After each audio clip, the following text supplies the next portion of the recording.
and welcome to another episode of My Iridescent Lifestyle. Thank y'all so much for coming to hang with your girl. You know I appreciate y'all.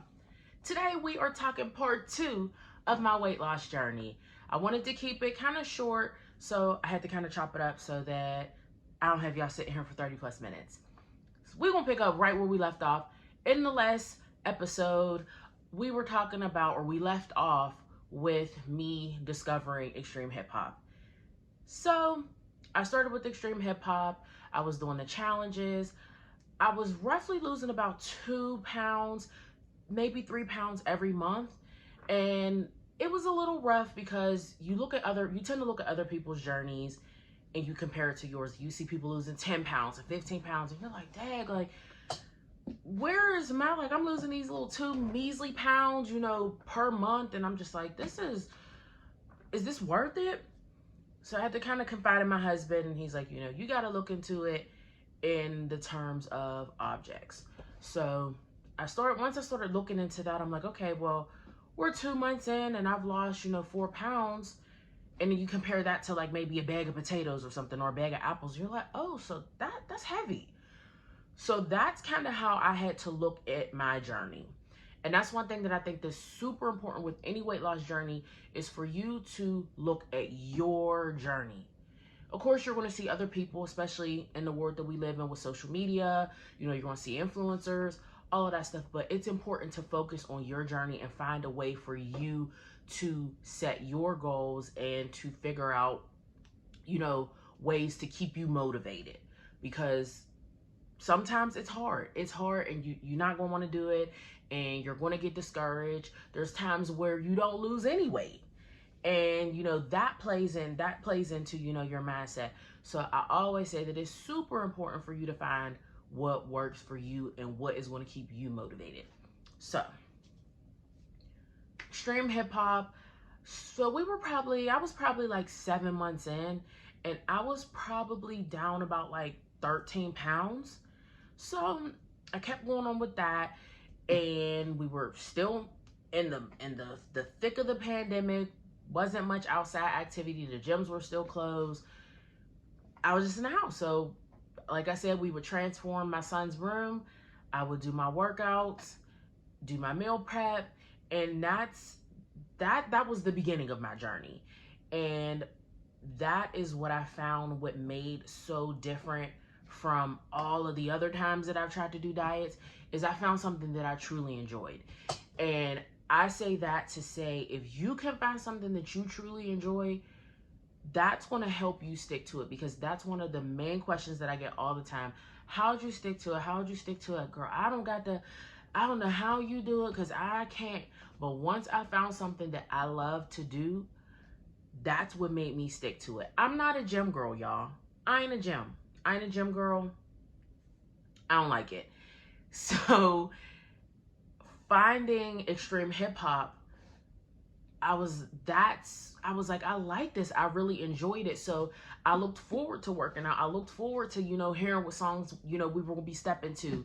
And, even like I said in the challenges, he added strength training exercises and stuff like that. Now, granted, those weren't my favorite, but Phil made it very, he made it fun. He made sure that even when you were doing strength training, there was good music in the background. Like, you have to find what feels good to you and what motivates you, what makes you happy.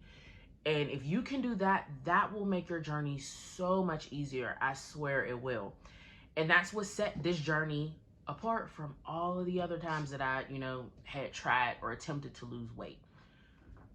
I was about 7 months into my journey and I wanted to challenge myself a little bit. So what I started doing is, instead of purchasing the meal plan with my extreme hip hop challenge, I just purchased the exercise plan. And then I challenged myself to start taking everything that I learned the past couple months and applying it and making my own meal plans. And then that's when I really started to enjoy my journey as well, because I was taking control of my journey. Like, it's easy for people to hand you something and you be like, okay, boom, boom, boom, I gotta do this. But when you can kind of take control and be the master of your own journey, that's when it really became something that I really loved and I enjoyed, and it became fun because I got to play with, different things and different foods. Okay, well, what do I like? What don't I like? Um, it helped me to gain more knowledge instead of somebody just handing me something. It helped me to learn about calories and a caloric deficit and, your fats and your carbs and all of that stuff, because I felt like in my journey previously, and again, this is what really kind of helped to make this journey different.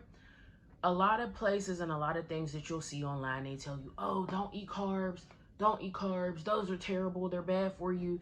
And that became discouraging because one of the most important things that I learned along the way in my journey is that you have to make it your own. And you also have to, it has to be a lifestyle change. It's not a diet. Once you can tap into this is a lifestyle change versus a diet, that's when things will start to shift. And a diet, that's just, it's restrictive. You can't have this, you can't have this, you can't have this. But when you make a lifestyle change, you're making healthier options, but you also are having things that you still like, but in moderation. And that was one of the things that once it clicked, I was like, oh, wow. So that is what made, again, my journey different from all of the other times that I've tried to do diets. That was what stood out. And that's when I realized, like, this is something that I can do. This is attainable. It's sustainable. It's something that I can continue to do for the rest of my life and not feel like, oh, I can't have a piece of pizza. Oh, I can't have pasta.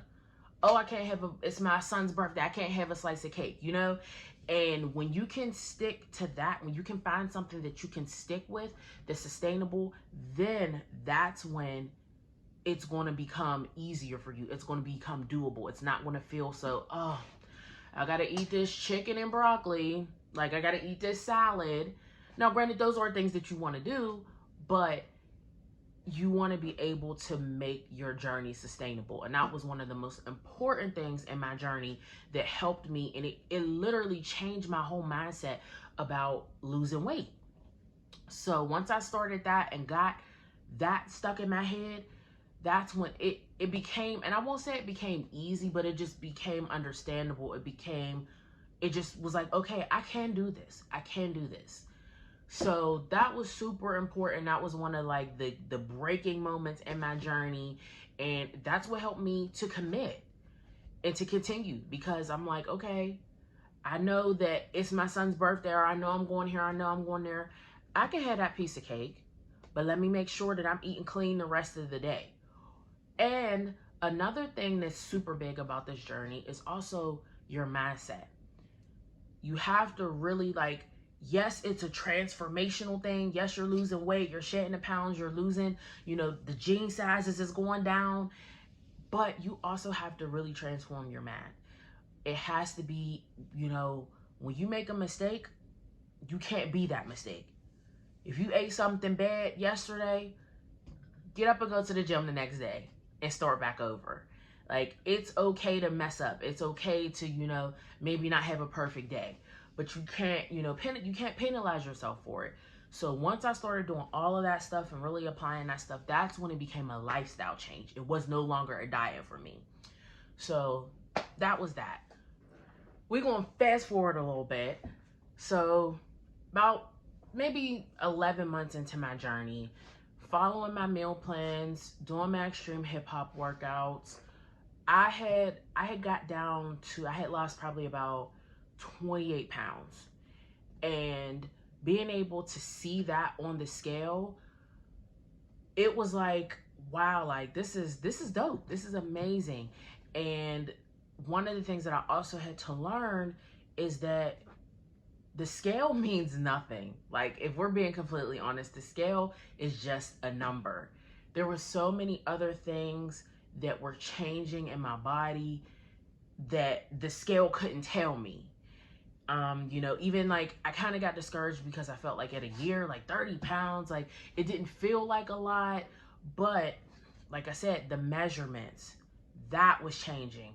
I was going from, a 2XL Or, you know, some of my jeans were like a size 15 and I was down to like a 10, 12. And that was stuff that the scale didn't show.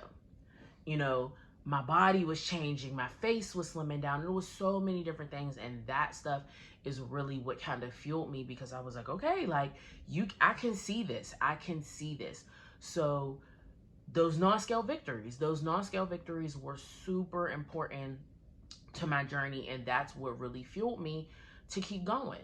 So once I did that, and along the way I had, you know, the help of my husband. But one of the hardest things about my journey was the fact that, again, I have a kid, and not to mention he's a superhero. And that was, you know, I didn't feel comfortable with just, you know, dropping him off anywhere, you know, so that I could go to the gym, because the gyms at that point had started to open back up, and I didn't feel comfortable with that. Or I just didn't want to feel like I was burdening, you know, my support system so that I could go to the gym and work out. So I continue on, you know, with doing Phil's workouts and different things like that, and doing, you know, workouts from home. And I got more comfortable with being at home, because you're in your own space. You don't got to worry about somebody looking at you, you know, different things like that. It became comfortable for me to be at home. And one of the greatest things that I took away from this journey, and that I did also, from aside from losing weight, was I then decided that I wanted to become an instructor. I wanted to become a fitness instructor so that I could help other women, especially women, you know, women of color, women just in general, women that have children, you know, just different things like that, because it's hard and it's not always a safe space. Sometimes you don't feel comfortable going to the gym and working out, you know, because you are out of shape, and you know, you see, you know, the women and the men that are buffing the gym, and, you know, they bench pressing 250 like it's nothing, and, you know, they, you know, running on the treadmill, and here you are just, you know, you out of breath for, you know, after 5 minutes being on the treadmill. So I wanted to then take my journey and be able to share it with other people, and to be able to create change, and to show women that there is a safe space. There can be a safe space. So I pursued and went through, and I got my extreme hip hop certification. Yes, yes. So your girl is a certified extreme hip hop instructor, as well as I then turned around and I got my Zumba instructor certification as well. So your girl is teaching two different types of fitness classes, and being able to create a space for women where they feel comfortable, they can come, they can lose weight, they can work out in a fun way, and it's not judgmental. We're all just here to uplift each other. That was one of the best things that I could have done, or one of the best things that I obtained from my journey. Yes, the weight loss is good. I'm still in my journey. It's not over. I'm just beginning. But that was one of the most amazing parts of this journey. So that will conclude for my fitness journey, just our little chat. Y'all will be seeing so much more of my fitness journey. I thank you guys so much. If you're still here, thank you so much for tuning in. Make sure that you like, comment, share, and subscribe. If you guys have any questions, anything that you want to hear, if you want to see, go ahead, put it in the comments, and I will definitely make sure that we address some of those things, or I'll respond back to you guys. But again, if you made it this far into the video, thank you so much for hanging with your girl. You know I appreciate y'all. And until next time, live an iridescent lifestyle.